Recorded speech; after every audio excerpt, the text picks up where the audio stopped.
말씀 같이 보겠습니다. 하나님의 말씀은 마태복음 28장입니다. 마태복음 28장 1절부터 20절 말씀, 좀 길지만 우리 한 목소리로 한 절 한 절 교독하도록 하겠습니다. 제가 가진 성경 신약 51면에 나와 있습니다. 안식일이 다 지나고 안식 후 첫날이 되려는 새벽에 막달라 마리아와 다른 마리아가 무덤을 보려고 갔더니 큰 지진이 나며 주의 천사가 하늘로부터 내려와 돌을 굴려내고 그 위에 앉았는데 그 형상이 번개 같고 그 옷은 눈같이 희건을 지키던 자들이 그를 무서워하여 떨며 죽은 사람과 같이 되었더라. 천사가 여자들에게 말하여 이르되 너희는 무서워하지 말라. 십자가에 못 박히신 예수를 너희가 찾는 줄을 내가 아노라. 그가 여기 계시지 않고 그가 말씀하시던 대로 살아나셨느니라. 와서 그가 누우셨던 곳을 보라. 또 빨리 가서 그의 제자들에게 이르되 그가 죽은 자 가운데서 살아나셨고 너희보다 먼저 갈릴리로 가시나니 거기서 너희가 배우리라 하라. 보라 내가 너희에게 일렀느니라 하거늘 그 여자들이 무서움과 큰 기쁨으로 빨리 무덤을 떠나 제자들에게 알리려고 다름질할세. 예수께서 그들을 만나 이르시되 평안하냐 하시거늘 여자들이 나아가 그 발을 붙잡고 경배하니 이에 예수께서 이르시되 무서워하지 말라. 가서 내 형제들에게 갈릴리로 가라 하라. 거기서 나를 보리라 하시니라. 여자들이 갈 때 경비병 중 몇이 성에 들어가 모든 된 일을 대제사장들에게 알리니 그들이 장로들과 함께 모여 의논하고 군인들에게 돈을 많이 주며 이르되 너희는 말하기를 그의 제자들이 밤에 와서 우리가 잘 때에 그를 도둑질하여 갔다 하라. 만일 이 말이 총독에게 들리면 우리가 권하여 너희로 근심하지 않게 하리라 하니 군인들이 돈을 받고 가르친 대로 하였으니 이 말이 오늘날까지 유대인 가운데 두루 퍼지니라. 11 제자가 갈릴리에 가서 예수께서 지시하신 산에 이르러 예수를 배웁고 경배하나 아직도 의심하는 사람들이 있더라. 예수께서 나와 말씀하여 이르시되 하늘과 땅의 모든 권세를 내게 주셨으니 그러므로 너희는 가서 모든 민족을 제자로 삼아 아버지와 아들과 성령의 이름으로 세례를 베풀고 내가 너희에게 분부한 모든 것을 가르쳐 지키게 가라. 볼지어다 내가 세상 끝날까지 너희와 항상 함께 있으리라 하시니라. 아멘. 모이는 교회, 흩어지는 교회, 모이는 교회, 흩어지는 교회라는 제목으로 하나님 말씀 전하도록 하겠습니다. 원래는 제목을 좀 줄인 것입니다. 원래 제목은 여러분 CTG의 맨 마지막에 있는 십자가 은혜로 부름받은 교회, 부활의 소망으로 보냄받은 교회, 이 마지막 결론을 좀 제목으로 좀 정하고 싶었는데 너무 제목이 길어서 그냥 모이는 교회, 흩어지는 교회라는 제목으로 하나님 말씀을 전하도록 하겠습니다. 예수님의 부활을 믿는다는 것은 기적 중에 기적입니다. 왜 그러냐면 우리가 직접 예수님을 본 적이 없고 또 죽은 자가 다시 살아난다는 기본 상식 안에서 벗어나기 때문입니다. 그래서 부활을 믿는다는 것은 엄청난 기적인 것입니다. 부활을 통해서 우리의 모든 신앙은 마침표가 돼야 되는데 자꾸 퀘션 마크가 됩니다. 부활? 왜? 그러니까 자꾸 부활이 이게 믿어지지 않으니까 내 마음 가운데 신앙 고백이 없으니까 모든 신앙생활에 있어서 퀘션 마크가 많다라는 것입니다. 사랑하는 성도 여러분, 한 가지만 기억하십시오. 여러분이 부활을 인정하든 인정하지 않든 부활은 사실입니다. 부활은 역사적으로 일어난 사실이고요. 부활에 많은 증인들이 있고요. 또 부활을 통해서 오늘도 변화되는 사람들이 나타난다라는 것입니다. 이게 증거 아니겠습니까? 사랑하는 성도 여러분, 우리가 이 부활을 믿는다면 반드시 우리도 부활할 줄 믿습니다. 우리가 죽어 우리의 영이 분리가 되어 영은 하늘나라로 가고 육은 땅에 묻히게 됩니다.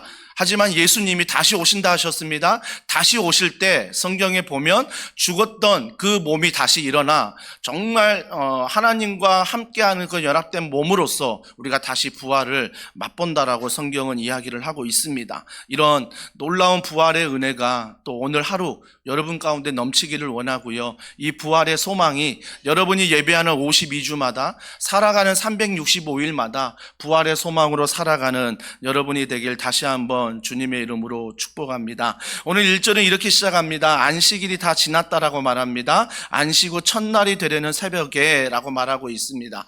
여러분, 유대인의 안식은요, 토요일입니다. 왜 그러냐면 예수님이 금요일 날 돌아가셨습니다. 그리고 안식일 그 다음 날이 토요일이기 때문에 유대인은 지금도 토요일을 안식일로 지키고 있습니다. 하지만 우리 교회, 즉 기독교는요, 그 안식일이 언제 안식일이냐면 예수님이 부활하신 날입니다.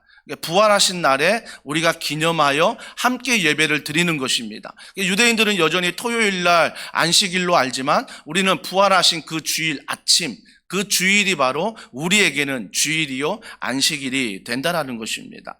그러면서 우리가 이 안식일을 보내는데, 자, 28절 1절의 중반절에 보니까 새벽에 막달라 마리아와 다른 마리아가 무덤을 보려고 라고 말하고 있습니다. 막달라 마리아와 마리아가 등장합니다. 성경에 많은 인물들이 이름이 동명이인이 많습니다. 그래서 헷갈립니다. 마리아만 해도 수많은 마리아가 등장하기 때문입니다. 한국도 똑같지 않습니까? 김현철 하면 검색하면요, 제 얼굴이 먼저 뜨지 않습니다.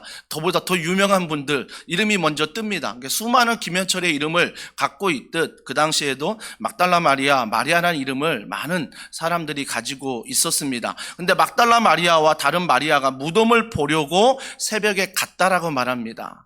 여러분, 많은 해석이 있을 수 있겠죠. 다른 본문에서는 향료를 가지고 갔다라고 말합니다. 죽은 예수님을 닦아드리고 우리가 최대한 죽으신 예수님에 대한 마음의 사랑의 표현을 하기 위해서 향료를 들고 갔다라고도 얘기합니다. 근데 오늘 막달라 마리아와 마리아가 새벽에 그 주님이 죽으신 그 무덤을 찾아갑니다.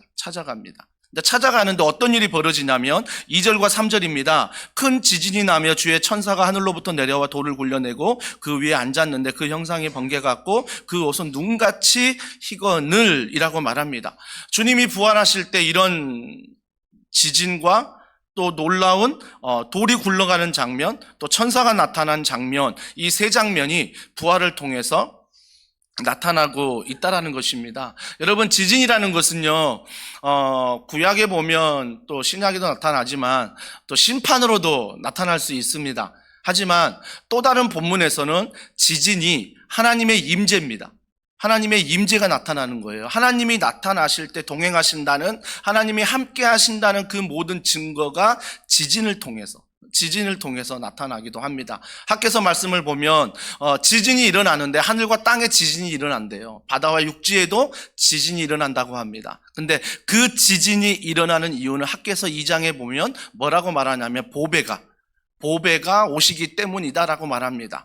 그 보배에 대해서 풋노트, 여러분 성경책 밑에를 보시면 1이라고 써여 있는데 그 풋노트에 뭐라고 말하냐면 사모하는 이가 오신다라고 말합니다. 그러니까 그 당시 구약에서는 심판도 지진이지만 하나님이 이 땅에 임하시는 그 사건을 표현할 때 지진이라는 그런 놀라운 것들이 일어난다라는 것입니다. 근데 그 지진이 일어나 보배가 오는데 그분이 누구냐고요? 사모하는 이, 즉 누구십니까? 예수 그리스도. 우리가 사모하는 이 메시아가 오신다. 이 지진이 그걸 뜻한다라는 것입니다. 그렇다면 오늘 2절에 보니까 예수님이 부활하시면서 큰 지진이 났다. 그 다음에 주의 천사가 하늘로부터 내려와 돌을 굴려냈다라고 말합니다. 그 위에 앉았다. 그 형상이 번개 같다. 그 옷은 눈같이 희거늘이라고 말합니다. 이런 징조가 일어나는데, 자, 경비병이라는 사람이 등장합니다. 오늘 4절에 보십시오.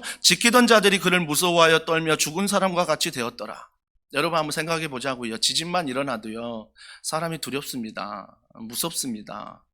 우리나라에도 몇 번 지진이 일어나지 않았습니까? 그때 경주에서 일어난 지진이 여기 경기도까지 그 파장이 일어날 정도로 지진의 무서움이 있습니다. 그러니까 두려운 거죠. 그러니까 경비병은 무서웠다, 떨었다, 죽은 사람과 같이 되었다라고 말하고 있습니다. 말하고 있어요. 사랑하는 성도 여러분, 경비병이 무서워한 것만 아니고요. 11절에 보십시오. 11절은 또 이렇게 말합니다. 여자들이 갈 때 경비병 중 몇이 성에 들어가 모든 된 일을 대제사장들에게 알렸다라고 말합니다. 그러니까 경비병이 무덤을 지키고 있는데 갑자기 지진이 일어나고 천사가 나타나고 돌문이 굴러가는 그 역사를 보고 나서 경비병이 너무 놀란 것입니다. 무서운 것입니다. 어디로 달려갑니까? 대제사장에게 달려가고 있다라는 것입니다. 달려가고 있다라는 거죠. 사랑하는 성도 여러분, 여기서 우리가 이 말씀을 통해서 살펴봐야 될 것은 누구나 다 삶의 두려움이 있다라는 것입니다. 삶의 무서움이 있다라는 거죠. 하지만 그 삶의 두려움 가운데 경비병처럼 살아가는 사람이 있고요. 그 삶의 두려움 가운데 여자들처럼 살아가는 사람이 있고요. 그 두려움 중에서 제자들처럼 살아가는 사람이 있다라는 것입니다. 그래서 그 두려움과 그 무서움 앞에서 우리는 어떤 모습으로 살아가야 될지에 대해서 오늘 말씀을 나누고자 합니다.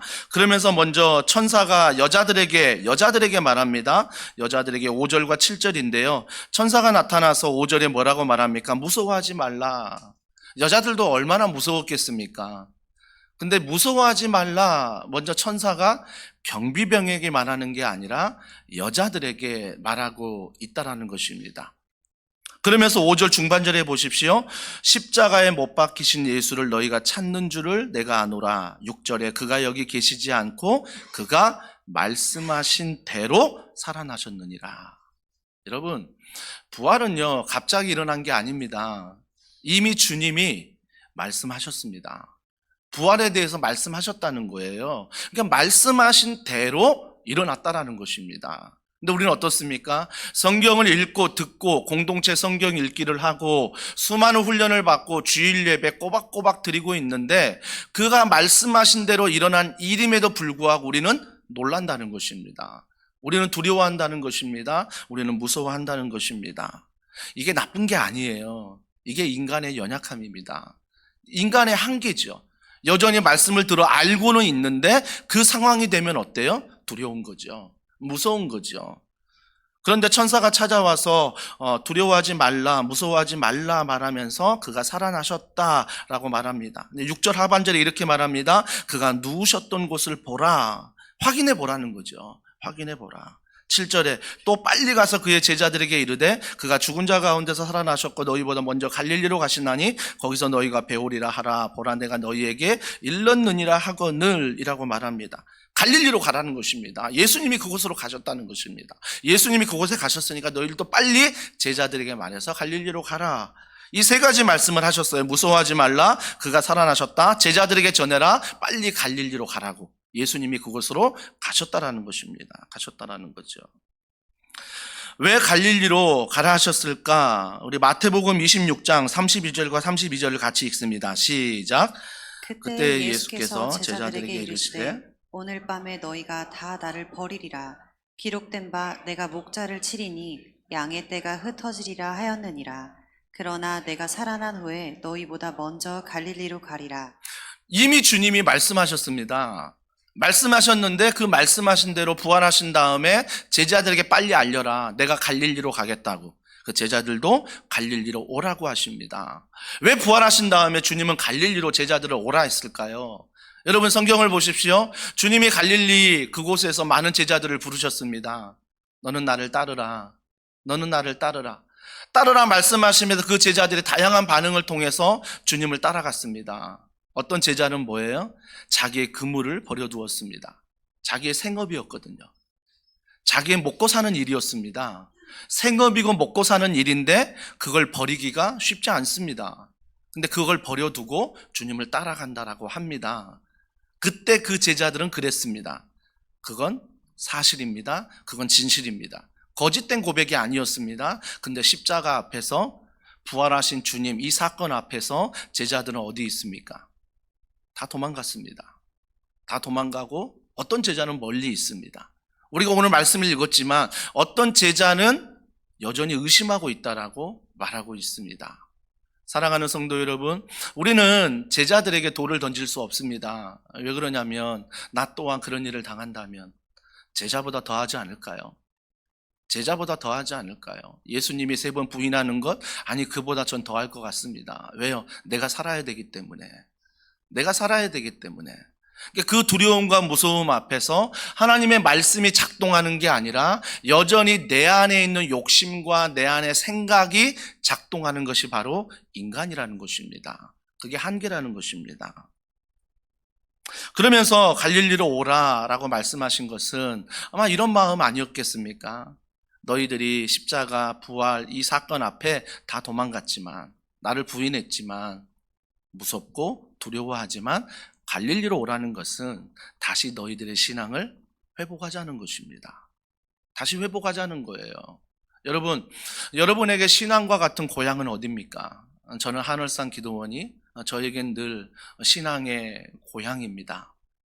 그곳에 올라가 여름에 겨울에 1년에 몇 차례 올라가 월요일부터 금요일까지 4박 5일 동안 하루에 3-4번 집회에 참여하면서 그 잣나무 숲에서 경사진 곳에서 기도할 때 앞으로 떨어지지도 않고 하나님께 기도하면서 성령으로 충만하여서 그곳에서 뻘쩍뻘쩍 뛰면서 360도 돌면서 기도했던 그 생각들, 비를 맞아가면서도 끝까지 그 자리를 지키며 말씀을 들었던 일들, 너무나 은혜가 감사해서 그 기도원에서 금식했던 그 시간들, 혼자 산기도 한번 해보겠다고 그 산에 혼자 밤에 올라가 두려운데 산기도 했던 기억들, 어떤 목사님이 목사가 되기 위해서 3번 피를 토해야 된다고 그래서 피토하기 위해서 그 잣나무 붙잡고 피토할 때까지 기도해 보겠다고 객기 부렸던 그러한 일들, 또한 기도도 감사했지만 말씀도 감사했지만 늘 수련회를 그리 갔기 때문에 우리 청년들과 청소년들과 함께 라면 먹었던 일들, 매점에서 또 밤늦게 사치기 삿바쁘 하면서 게임하면서 회개했던 일들, 했어 이게 게임하고 이런 일들, 참 많은 생각들이 저에게는 고향과 같은 곳이 하늘산 기도원입니다. 그것만 생각하면요 제 가슴은 지금도 뜁니다. 아, 그때 내가 주님을 그렇게 만났지. 가보고 싶기도 합니다. 그곳을 떠올리면서 지금 내가 더원사랑의 교회에 있는데 어떤 마음으로 헌신해야 됩니까? 맞아, 그때 내가 주님 앞에 이런 은혜를 받고 이런 헌신을 했지. 내가 지금 더원사랑의 교회에 있는데 다시 한번 하늘산에 있지 않지만 그 고향을 생각하라는 것입니다. 주님이 제자들에게 지금 연약하고 두렵고 무섭고 배신하고 다 떠나 있지만 다시 갈릴리로 오라는 것은 너의 신앙의 고향을 생각하라는 것입니다. 너의 신앙의 고향, 그걸 다시 한번 기억하라는 것입니다. 기억하라는 거예요. 사랑하는 여자들에게 이렇게 말씀하신 주님, 그러면서 그 여자들이 반응합니다. 오늘 8절입니다. 어떻게 반응합니까? 그 여자들이 무서움과 큰 기쁨으로 빨리 무덤을 떠나 제자들에게 알리려고 다름질할세. 여러분, 이 여자들이 저는 이해되지 않는 이 8절 말씀에 도저히 공감되지 않는 부분들이 있습니다. 여자들은 가능할까? 제가 한번 여러분이 여쭤봅니다. 여자들은 무서움과 큰 기쁨이 동시에 일어날 수 있습니까? 일어날 수도 있겠죠. 남자들도 그럴 수 있겠죠. 그런데 저는 이 말씀을 묵상하면서 이게 가능할까? 뭔가 내 안에 큰 두려움이 찾아왔을 때 갑자기 그 두려움 안에 기쁨도 찾아온다고? 이게 가능할까? 이게 가능할까? 두려움은 두려운 거지. 기쁘면 기쁜 거지. 어떻게 그 두려움 안에 큰 기쁨이 동시에 일어날 수 있을까? 그런데 부활을 통해서 예수님을 만나면 이런 은혜가 가능하다라는 것입니다. 큰 두려움이 있는데, 큰 무서움이 있는데 예수를 만난 사람들은 그 안에 큰 기쁨을 누린다라는 것입니다. 이게 신비지요. 이게 비밀이지요. 예수를 만난 사람들만 알고 믿는 사람들만 알고 부활의 소망을 가지고 오늘도 살아가는 사람들에게 주는 놀라운 주님의 선물이라는 것입니다. 세상 사람들은 무서우면 무서움이요, 기쁘면 기쁨이라고 말하지만 부활의 소망을 가지고 오늘도 살아가는 사람들은 무서움 속에서도 부활의 소망 안에 큰 기쁨을 가질 수 있다는 것입니다. 근데 8절에 여자들 또 이렇게 합니다. 무덤을 떠나 제자들에게 알리려고 다름질할세. 저는 이 다름질할세 이 단어가 또 마음에 들어왔는데요. 이 다름질을 한다는 것은 여자들이 다름질을 하는데요. 다름질할 때 그 마음이 두려움도 있지만 기쁨도 있었다는 것입니다. 두 가지 마음이 공존했다는 거예요. 그러니까 예수님이 살아나셨다는, 부활하셨다는 그 기쁜 마음을, 두려운 마음이 있지만 전하기 위해 제자들에게 달려갔다는 것입니다. 절묘하게요. 신승훈 목사님이 주보 이렇게 정리해서 이제 보내줬는데 예쁜 발이 나오는 거예요. 그때가 전도부 예쁜 발 이름 잘 지었다. 오늘 한 주 제가 말씀을 묵상하면서 다름질할세. 우리가 달려가는 발이 어떤 발인가가 제게는 다가왔거든요. 우리가 볼 때는 직장으로 가는, 집으로 돌아가는, 교회로 가는 여러 가지 발걸음이 있겠지요. 하지만 정말 주님이 기뻐하는 발걸음이 뭘까를 생각해 보면 그 예배를 드린 다음에 그 주님의 놀라운 은혜를, 그 소식을 전하려는 예쁜 발. 그게 주님이 볼 때 가장 예쁜 발이 아닐까라는 생각을 해봅니다. 그러면서 제 발을 봤어요.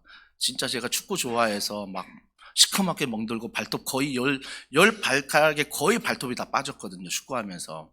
정말 예쁜 발이 아니더라고요. 근데 이 말씀, 이 8절 말씀이 제게 너무 위로가 되는 거예요. 천국에 갔을 때 주님이 내 발을 보고 너는 왜 이렇게 발이 못생겼니? 라고 말하는 게 아니라 주의 복음을 전하기 위해서 내가 걸어가는 그 걸음을 주님은 뭐라고 말씀하세요? 예쁜 발이다. 예쁜 발이다 라고 말합니다. 사랑하는 성도 여러분, 교회 안에서 우리가 예쁜 발을 가지고 참 많은 분들이 헌신을 합니다. 사역을 합니다.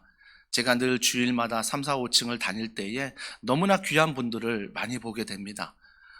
지난주만 보더라도 새벽 1시 반까지 어와나 준비한다고 그 3층에서 다 준비하고, 그래 2시간 준비한 다음에 치킨집 문 닫아가지고 국밥집 가가지고 국밥 먹고 1시 반에 집에 돌아가는 이런 일들이 우리 교회에서 일어나고 있습니다. 다음 세대를 향한 그분들의 마음이죠. 그뿐이겠습니까? 정말 많은 성도들이 주중에도 교회에 나와서 각자의 은사와 각자의 부서, 장로님 기도하셨지만 40개의 부서의 모든 부장님과 부원들이 얼마나 주님의 교회를 세우기 위해, 섬기기 위해 예쁜 발로 헌신하는지 모릅니다. 사랑하는 성도 여러분, 기억하십시오. 그 다름질하는 발걸음을 주님이 보고 계십니다. 주님이 함께 하신다라는 것입니다. 그래서 우리가 다름질할 때 지치거나 피곤할 때가 있을 것입니다. 그때마다 기억하십시오. 이 여인들도 무서웠지만, 두려웠지만, 기뻤지만 주님을 만난 그 은혜, 부활하신 소망을 가지고 달려갔다라는 것입니다. 그러면 내가 지금 달려가는데, 직장으로, 가정으로, 교회 안에 달려가는데 어떤 소망을 가지고 달려가느냐 늘 살펴봐야겠죠. 부활의 소망이 아니면요, 다들 시험 듭니다. 부활의 소망이 아니면요, 자꾸 뒤로 물러나려고 합니다. 뒤로 물러나려고 하는 거예요. 부활의 소망, 이게 너무 중요한 거죠. 근데 그 여자들에게 예수께서 말씀하십니다. 9절과 10절이에요. 예수께서 그들을 만나 이르시되 평안하냐 하시거늘 여자들이 나가 그 발을 붙잡고 경배하니, 이에 예수께서 이르시되 무서워하지 말라, 가서 내 형제들에게 갈릴리로 가라 하라. 거기서 나를 보리라 하시니라. 여기서 예수님이 나타나십니다. 달려가는데 부활하신 주님 안 계시잖아요. 부활하신 주님의 소식을 전하려 막 두려운 마음 반, 기쁜 마음 반, 이걸 가지고 달려가는데 예수를 만난 거예요. 부활하신 예수님을 만난 것입니다. 부활하신 예수님 뭐라고 말씀하십니까? 평안하냐. 여러분, 이 평안하냐를 원어로 보면 해석하면 이런 해석입니다. 안녕? 아주 기본적인 인사입니다. 일반적인 인사입니다. 이게 예수님이 부활했다는 소식을 들은 그 여자가 기쁜 마음, 두려운 마음, 그걸 가지고 제자들에게 갈릴리로 가라고 알려주려고 막 달려가는데 갑자기 예수님이 나타나셔서 그 여자에게 처음 했던 말이 안녕? 이거예요. 여러분, 우리가 처음 이렇게 교회에서 만나면 서로가 인사하지 않습니까? 안녕하십니까? 이런 기본적인 인사를 말하는 거예요. 그러니까 예수님이 기본적인 인사를 그 여자와 나누고 있다라는 것입니다. 영어로 하면 무엇입니까? 굿모닝. 우리가 잘 아는 유일하게 할 수 있는 영어 단어 How are you? 그죠? 배웠지 않습니까? 암기하지 않았습니까? 외국 사람을 만나도 두렵지 않는 이유, 하와이가 있기 때문입니다. 그래서 이런 이야기할 때 가장 기본적인 인사들을 우리가 하는 것을 예수님이 지금 여자들에게 안녕 하고 인사한다라는 것입니다. 사랑하는 성도 여러분, 저는 제자들 예수님 만났을 때 그들이 의심했다고 하지 않습니까? 그들이 철저히 방 안에 숨어서 문을 걸어 잠그고 있지 않았습니까? 그건 무엇이냐면 십자가에 매달려 죽으신 예수님 그 다음 차례가 자기들이기 때문에 숨어 있어서 문을 닫고 있었습니다. 부활하신 주님이 그들을 찾아갑니다. 문을 열고 들어가지 않고 벽을 통해 들어가십니다. 들어가셔서 그들에게 뭐라고 말합니까? 평안하냐? 평안하냐? 동일하게 물어봅니다. 그런데 다른 점이 있어요. 여자들에게 평안하냐라고 쓰는 원어와 제자들에게 평안하냐라고 쓰는 원어가 다릅니다. 여자들에게는요, 그 원어 가운데 안녕, 일반적인 인사였다면 제자들에게 평안하냐라고 물어본 에이레네라는 단어를 쓰셨는데 그 단어는요, 어떤 단어냐면 그 믿는 대상과 하나 되는, 즉 그 하나님을 믿는 믿음 안에 하나가 되는 믿음의 고백이라는 것입니다. 믿음으로 하나 되는 평안이 있느냐, 너희들은 나와 하나 되는 평안이 있느냐, 이걸 가지고 선포하는 거예요. 여러분 좀 아이러니하지 않습니까? 여자들은요, 부활의 현장에 와서 부활을 목격하고 그걸 마음에 안고 두려움 반, 기쁨 반 가지고 믿음으로 제자들에게 알리려고 순종하는 마음으로 달려가는데, 아니 제자들은 무서워하고 의심하고 떨고 있는데 오히려 반대가 돼야 되지 않습니까? 오히려 평안하냐라고 물어보는 그 의미가 여자들에게는 정말 너희들이 하나님을 믿는 믿음 안에서 평안을 가지고 있구나, 이 단어 에이레네라는 단어를 써야 되는데 여자들에게는 그 단어를 쓰지 않고 일반적인 인사를 하고 있다라는 것입니다. 사랑하는 성도 여러분, 왜 그러셨을까요? 왜 예수님이 그 무서워 떨고 의심하는 제자들에게는 너희가 나와 하나다, 그러기 때문에 평안이다라고 인사하는데 왜 여자들에게는 일반적인 안녕이라는 인사를 하게 되었을까요? 어제 한 가정을 이사신방하게 되었습니다. 이사신방하면서 한 집사님이, 한 성도님이 이런 고백을 했습니다. 남편이요, 요즘 신앙 안에서 너무나 많은 변화를 겪고 있대요. 말씀 안에서 엄청난 변화들, 신앙 안에서 막 자라고 있는 것들이 보인다는 거예요. 그 남편이 예전에 결혼할 때 신앙 고백과 아이 둘을 낳고 지금 신앙하는 고백이 완전히 달라졌다라는 것입니다. 신앙이 막 성장하고 있대요, 말씀을 들으면서. 저 잠옷실에서 말씀을 들으면서 남편의 신앙이 막 성장하고 있다는 것입니다. 아내가 느낄 정도니까요. 근데 아내가 저에게 이런 질문을 합니다. 저는요, 아무 변화가 없는 것 같다는 것입니다. 결혼하기 전과 결혼할 때와 아이를 하나 낳고 아이를 둘 낳고 지금 살아오는 이 시점에 자기는 아무 변화가 없는 것 같다는 것입니다. 그냥 일상이 똑같다는 것입니다. 제가 그 이야기를 듣는 순간 한 주간 동안 이 본문의 말씀을 묵상했기 때문에 그 성도분에게 이렇게 권면했습니다. 일상이 믿음의 고백이요, 일상이 기적입니다. 일상이 기적입니다. 무언가 변화되는 그 순간이 기적이 아니라 정말 예수 그리스도라는 그분을 내 마음에 모시고 일상을 살아간다는 게 기적입니다. 기적입니다. 성도님이 변한 게 없다라고 말하고 신앙이 그대로라고 말하지만 그 변치 않는 그 하나님을 언제나 모시고 일상을 살아간다는 것, 그것도 평범한 일상을 살아간다는 것. 아이들 키우고 정신없습니다. 남편 일찍 나가 밤늦게 돌아온다고 합니다. 그 일상 쉽지 않습니다. 그런데 그 일상에서 하나님을 믿는다는 것, 하나님을 예배한다는 것, 이것만큼 기적이 어디 있습니까? 대단한 일이 아니라 내가 평범한 일상을 주님과 동행하며 살아간다는 건 엄청난 기적입니다. 기적인 거예요. 저는요, 예수님이 그걸 아셨던 것 같아요. 그 여자들에게 평안하냐?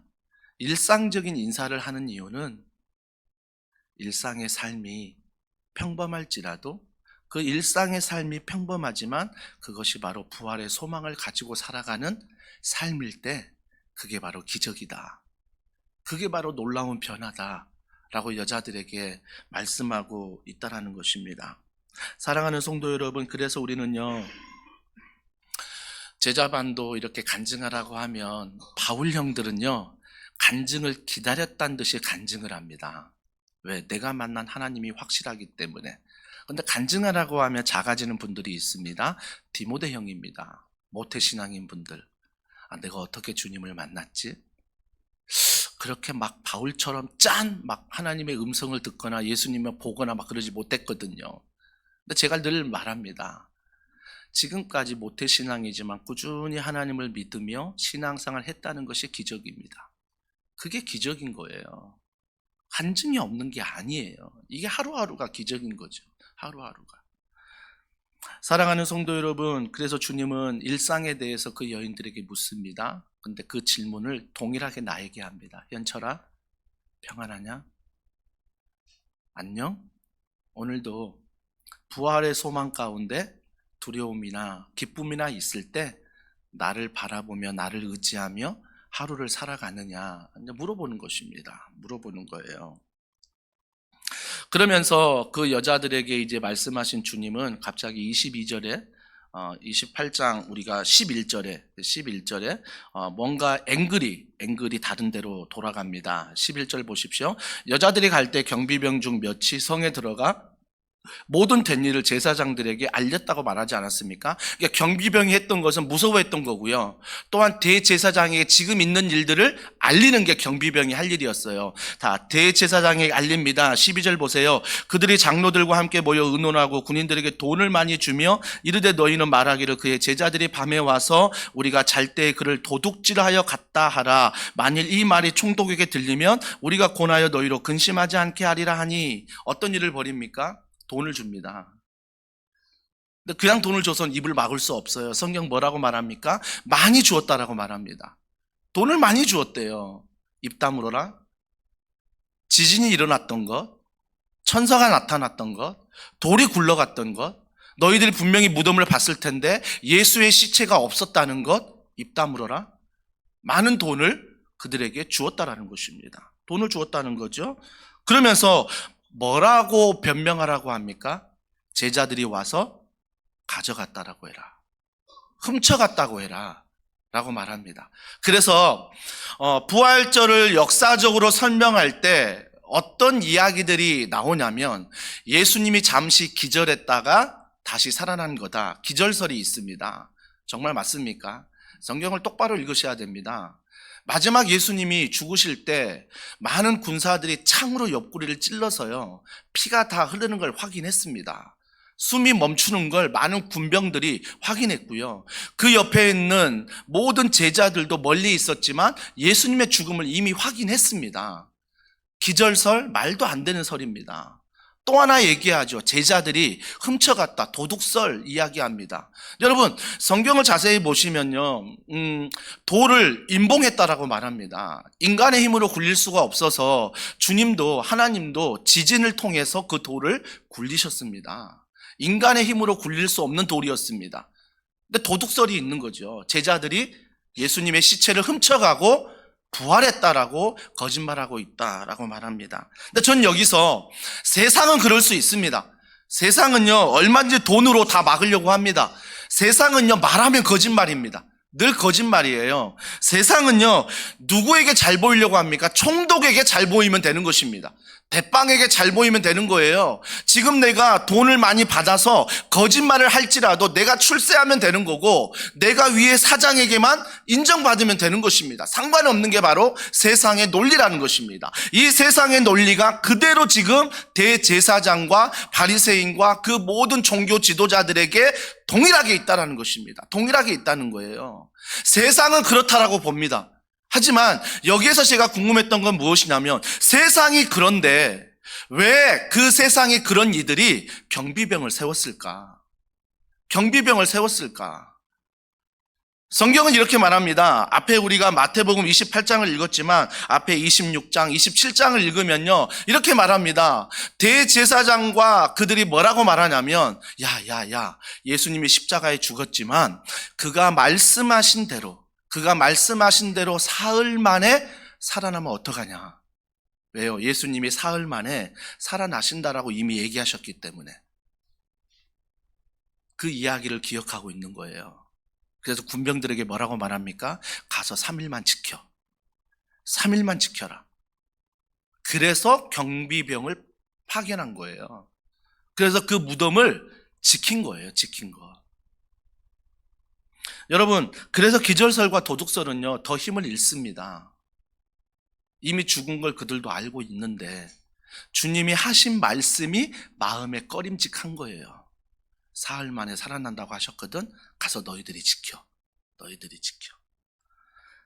사랑하는 성도 여러분, 그래서 우리는요, 반드시 이 부활에 대해서 역사적으로나 정말 많은 증인들이 있다는 것을 아셔야 되는 것입니다. 고린도전서 15장에 보면요, 주님의 부활을 많은 사람들이 봤다라고 말합니다. 여러분, 500여 명이 넘는 사람들이 그걸 봤대요. 제자들이 봤대요. 사도 바울이 봤대요. 그러면 얼추 513명입니다. 513명이 봤대요. 근데 그 당시 여인들은 계수되지 않았습니다. 지금이야 여성 대통령도 나오지만 그 당시 문화는 여성들은 계수되지 않았어요. 어린 아이들도 계수되지 않았습니다. 그들까지 합치면 몇 명이에요? 거의 1000명이 넘는 사람들이 예수님의 부활을 목격했다라는 것입니다. 여러분 한번 상식적으로 생각해 보자고요. 1000명의 사람이 한 목소리로 부활 소식을 전할 수 있겠습니까? 거짓말이라면 금방 들통납니다. 돈을 주어서 입을 막는다고요. 1000명을 막을 수 있겠습니까? 어느 한 사람에도 다른 이야기 할 수 있는데 모두가 다 예수의 부활에 대해서 증거하고 있다라는 것입니다. 그래서 이 부활은요, 역사적으로도 일어난 사실이지만 많은 증인들이 그 안에 있다라는 것입니다. 그것도 못 믿으시겠습니까? 결정적인 증거는 뭔지 아십니까? 내가 이 말씀 안에 변화되고 있다라는 것입니다. 이게 정말 누구도 부인할 수 없는 증거라는 것입니다. 내가 오늘도 예배의 자리에 앉아 있다라는 것입니다. 오늘도 내가 그 말씀을 듣고 있다라는 것입니다. 오늘도 그 말씀이 내 마음판에 불을 일으키고 오늘도 한 주간을 살아갈 수 있는 힘이 말씀 안에 주어진다라는 것입니다. 그래서 이 말씀은 죽어있는 성경책 안에 갇혀있는 문자가 아니라 이 말씀은 살아있는 하나님의 말씀이라는 것입니다. 내 마음판에 새겨져 내 손과 발이 되어 예쁜 발이 되어서 한 주간 직장에서 가정에서 주님의 부활의 소망을 가지고 살아내는 그런 믿음의 사람이기 때문입니다. 그래서 이 부활은요, 나에게 능력이 되는 것입니다. 정말 무서울 때, 두려울 때 하나님의 기쁨이 들어올 수 있는 유일한 이유는 부활의 소망이 나에게 있기 때문입니다. 부활의 소망이 있기 때문이에요. 사랑하는 성도 여러분, 그래서 제가 자주 하는 말, 내 인생의 전성기는 아직 오지 않았다. 여러분, 고백할 수 있는 게 뭐예요? 왜요? 부활 사건이 있기 때문에. 나는 예수를 믿기 때문에 그 부활하실 때 나는 그 주님 앞에, 부활하신 그 주님 앞에 자녀로서 서기 때문에 그때가 내 인생의 전성기다. 전성기다. 근데 그 주님이 부활하실 때 예수를 믿지 않는 사람들은 뭐예요? 심판의 부활입니다. 심판의 부활인 거예요. 부활의 기회를 다 놓쳐버린 거예요. 사랑하는 성도 여러분, 그래서요, 신앙은요, 다음 주에 내가 믿으면 되겠지. 아니, 내가 결혼하면 믿으면 되겠지. 내가 회사 가면 믿으면 되겠지. 내가 자녀 잘 낳고 집 안정되면 그때 믿으면 되겠지. 누가 사람의 생명을 보장할 수 있겠습니까? 누가 사람의 생명을 보장할 수 있겠습니까? 어느 한 예화가 있습니다. 어떤 사람이 정말 미래의 일들을 잘 맞췄다고 합니다. 미래에 이런 일들이 일어날 것이다. 정말 많은 퍼센트를 가지고 맞췄다고 합니다. 근데 그 사람이 교통사고로 죽었대요. 교통사고로 죽었는데 그 사람의 소지품을 이렇게 살펴보다가 그 안주머니 안에 포켓이 있었는데 그게 뭐냐면 기차표였대요. 기차표였대요. 기차를 타려고 했는데 친구가 기차보단 차로 가자고 그래서 차를 타고 가다 교통사고로 죽은 거예요. 자기의 미래는 아니지만 많은 이 미래, 세계 역사의 미래를 예언했던 사람입니다. 그러면서 많은 퍼센트로 맞췄던 사람입니다. 근데 자기의 죽음은 몰랐던 것입니다. 사랑하는 성도 여러분, 이 예화를 드리는 이유는요, 우리가 다음에 예배드리면 되지, 다음에 훈련받으면 되지, 다음에 기도하면 되지, 다음에 헌신하면 되지, 다음에 내가 주님을 영접하면 되지. 그건 내 생각이에요. 내 생각이에요. 내 생각이지만 내가 편리한 대로 핑계를 대는 거죠. 다음에. 사랑하는 성도 여러분, 우리가 부활의 소망을 가지고 살아가는 것은 아까 여자들에게 평안하냐 물어본 것처럼 부활의 소망은 내가 죽어서 부활의 소망이 있는 게 아니라 오늘 하루예요. 평범한 이 하루 가운데 부활의 소망을 가지고 살아가는 것, 이것이 바로 주님이 나에게 원하시는 믿음의 모습이라는 것입니다. 여전히 여러분 안에 두려움이 있을 거예요. 여전히 여러분 안에 고민하는 것들이 있을 거예요. 기억하십시오. 주님 물어보십니다. 현철아, 평안하냐? 그때마다 기억해야 될 것, 부활의 소망, 나의 신앙의 고향, 이거 생각하면서 다시 일어나야 한다는 것입니다.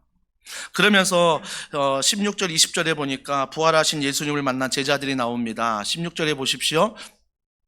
11제자가 갈릴리에 가서 예수께서 지시하신 산에 이르러 예수를 배웠고 경배하나 아직도 의심하는 사람들이 있더라.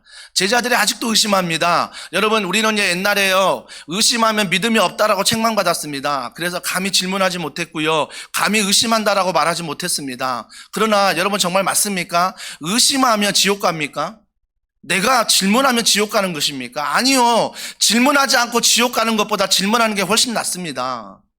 내가 믿음 있는 척 하는 것보다 오히려 더 믿음 없는 척 하는 게 훨씬 낫는 거예요. 그래서 여러분, why, 왜? 라고 질문하는 것들이 정말 어찌 보면 자기의 상식 안에서 이해하려고 하는 그런 부족함이 보이긴 보이지만, 연약함이 보이지만 신앙 안에서 의심하는 것이 우리 안에도 있습니다. 의심하는 게 있다라는 거죠. 근데 의심하는 게 있는데 18절에 보세요. 예수께 나와 말씀하여 이르시되 하늘과 땅의 모든 권세를 내게 주셨으니 그러므로 너희는 가서 모든 민족을 제자로 삼아 아버지와 아들과 성령의 이름으로 세례를 베풀고 내가 너희에게 분부한 모든 것을 가르쳐 지키게 하라. 볼지어다 내가 세상 끝날까지 너희와 함께 있으리라 하시니라 라고 말씀하십니다.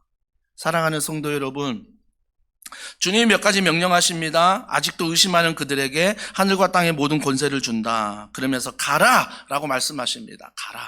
가라 말씀하세요. 그리고 세례를 베풀라, 제자를 삼아라, 분부한 모든 것을 가르쳐 지키게 하라 라고 말씀하십니다. 아니 의심하는데 아니 예수님 왜 이런 걸 맡기냐고요. 오히려 의심 안 하는 사람들에게 맡겨야 되는 거 아닙니까? 오히려 뺀질뺀질 된 사람이 아니라 열심히 하는 사람에게 맡겨야 되는 거 아닙니까? 오히려 열심히 하면서도 믿음 좋은 사람들에게 가라, 내가 이 모든 권세를 주겠다, 제자를 삼아라, 세례를 주라, 이런 사람들에게 맡겨야 되는 거 아닙니까? 이게 상식 아닙니까? 여러분, 저도 그렇습니다. 일을 맡길 때 정말 맡기고 믿을 만한 사람들에게 일을 맡기는 거 아니겠습니까? 근데 예수님은 전혀 그거와 상관이 없습니다. 주님은 의심하는 그들에게, 부족한 그들에게, 연약한 그들에게 맡기십니다. 그 이유는 무엇입니까? 내가 세상 끝날까지 너희와 함께 있으리라. 이게 이유예요. 세상 끝날까지 내가 너희와 함께하기 때문에 의심하지만, 부족하지만, 연약하지만, 넘어지지만, 실수하지만 괜찮아. 내가 너희와 함께하기 때문에. 그러면 바꾸어 말하면 무엇입니까? 내가 전하는 게 아니라는 것입니다. 내가 무언가 이루는 게 아니라는 것입니다. 그러면 이루는 거, 하는 게 뭡니까? 내가 너와 함께한다 말씀하셨기 때문에 하나님이 하시는 것입니다. 예수님이 하시는 것입니다. 성령님이 하시는 것입니다. 내 안에 근심이 있고 염려가 있고 내 안에 무서움이 있고 두려움이 있고 내 안에 여전히 해결되지 않는 문제들이 많이 있지만 주님은 가라 말씀하십니다. 너가 할 수 있기 때문이 아니라, 너가 잘할 수 있기 때문이 아니라, 너라면 내가 믿을 수 있기 때문이 아니라 내가 너와 함께 한다고 말씀하셨기 때문입니다. 그래서 오늘도 우리는요, 여전히 직장 안에서, 가정 안에서, 교회 안에서 불완전하고 여전히 우리는 제자와 같이 의심하지만 내가 유일하게 하나님 앞에 쓰임받을 수 있는 이유는 나의 믿음이 아니라 그분의 믿음이라는 것입니다. 그분이 나를 붙들어 주시고 그분이 나와 함께 하시는 그 은혜가 아니면 내가 그 일을 할 수 없기 때문입니다. 여러분 잘 아시잖아요. 어떤 일을 오랫동안 했는데 경험이 많는데 갑자기 뭔가 회사에서 두려움이 떨어질 때 그 경험과 그 모든 생각들이 멘붕이 오지 않습니까? 그러면서 낙심하고 절망하는 모습 가운데 살아가는 날이 한 날이었습니까? 아니요. 365일 모든 날들이 그렇지 않습니까? 하지만 그때 유일하게 내가 다시 한번 제정신을 차릴 수 있는 이유는 하나님이 함께 하시지. 부족한 나에게도 하나님이 함께 하신다 말씀하셨지. 주님, 지혜를 주소서. 주님, 은혜를 주소서. 주님, 나에게 이 모든 것들을 말씀 안에 해석할 수 있는 은혜를 부어주소서. 은혜를 부어주소서. 유일한 답이 있다면 그분이 나와 항상 함께 하시기 때문입니다. 그분이 항상 함께 하지 않으면요, 많은 돈 앞에 넘어지실 거예요. 누군가 또 여러분에게 많은 돈을 줄 거예요. 우리가 예수로 그분과 동행에 충만하지 않으면요, 그 안에 소망이 없으면 날마다 거짓말할 거예요. 내가 출세하기 위해서, 내가 인정받고 칭찬받기 위해서 날마다 거짓말할 거예요. 거짓말할 거예요. 가장 비참한 건요, 내 인생의 모든 것이 그 사장에게 달렸다고 생각할 때 너무나 비참한 거예요. 교역자와 신방하는데 한 교역자가 그런 얘기를 했습니다. 다른 교회와 동일하게 우리 교회도 사역이 많대요. 하지만 다른 교회 사역하는 교역자들을 보면 이미 틀 안에서 하고 있는 사역들 안에 열심히 하는 것 같대요. 근데 더원사랑의 교회에 와서 자기가 은혜 받는 건 뭐냐면 틀 안에 있는 사역이 아니라 내가 만들어 하는 사역들이 있기 때문에 너무나 즐겁게, 너무나 기쁘게 사역을 하고 있대요. 제가 그 이야기를 들었을 때 하나님이 얼마나 기뻐하실까. 틀에 박힌 일을 하는 게 아니라, 물론 그 일이 중요하지 않다라고 말하는 게 아닙니다. 틀에 박힌 일을 억지로 하는 게 아니라 내가 그 사역을 맡았으니 그 안에 창조적인 사역을 통해서 부활의 소망을 가지고 함께하는 것, 이것이 하나님이 보시는 진정한 교회의 기쁨 아니겠습니까? 사랑하는 성도 여러분, 그래서 우리는 십자가 은혜로 부름받은 교회요, 부활의 소망으로 보냄받은 교회입니다. 십자가 은혜에 우리가 모였다면 그걸로 만족하지 마시고요, 십자가 눈물 흘리시고 십자가 감사하고 십자가 가정에서, 직장에서, 다락방에서 감사함으로 만족하지 마시고요, 더 나아가 보냄받은 백성임을 기억하십시오. 그래서 오늘 부활절 계란 나눔이 정말 보냄받은 백성으로 내가 걸어가는 길이요, 내가 예쁜 발이구나. VIP를 작정하는 게 보냄받은 백성으로 당연히 해야 되는 것이고 내가 예쁜 발이구나. 교회가 바로 이 사명 앞에 세워지는 것이구나. 이것을 알고 오늘도 부활의 소망에 동참하며 걸어가는 이번 한 주간, 오늘 한날 되길 주님의 이름으로 축복합니다. 우리 이 시간 이 말씀 기억하면서 우리 이 찬양 주님 앞에 고백하면 좋겠습니다. 주님 다시 오실 때까지 나는 이 길을 가리라. 좁은 문 좁은 길 나의 십자가 지고. 우리 함께 찬양합니다.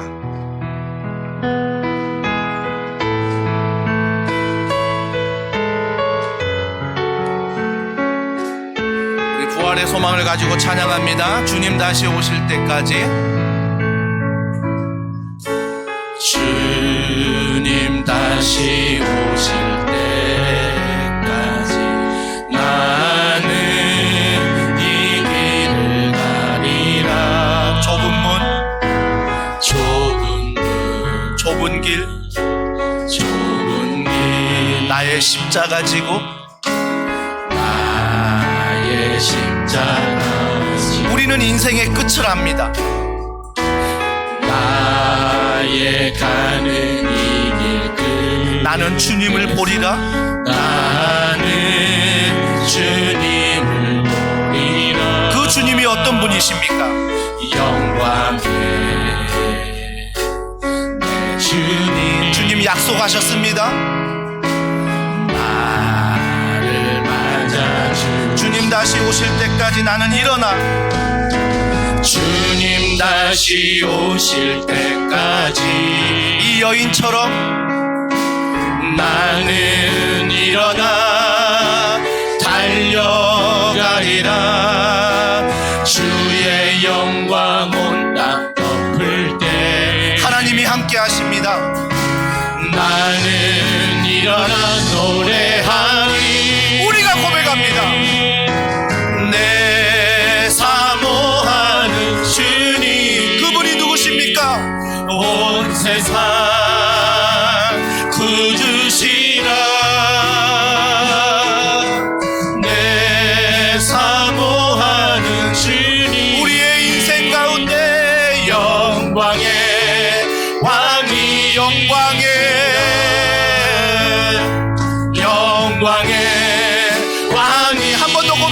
왕이시라 영광의 왕이시라. 우리 이 시간에 한 목소리로 기도합니다.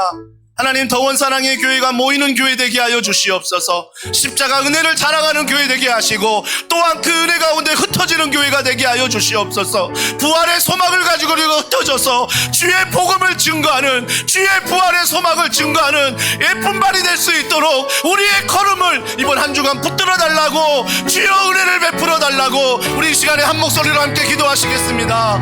하나님, 하나님의 은혜